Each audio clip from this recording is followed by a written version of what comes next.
Ahoj, jmenuji se Libor Váňa a v rychlosti vám teď představím projekt Jídlem ke zdraví, který jsme pro vás připravili ve spolupráci se zkušenými odborníky.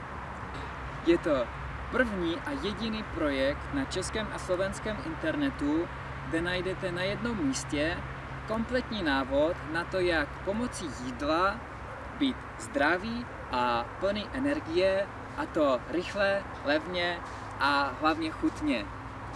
Myslíte si, že to není možné?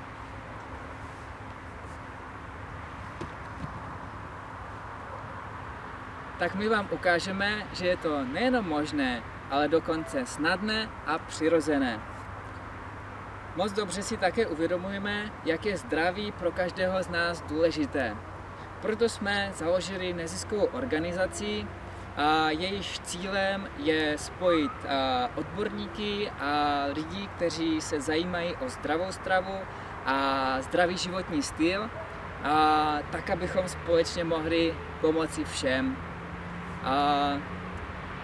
Více informací o našem projektu se dozvíte na stránkách jídlemkezdraví.cz nebo na našem Facebooku. Těšíme se na vás.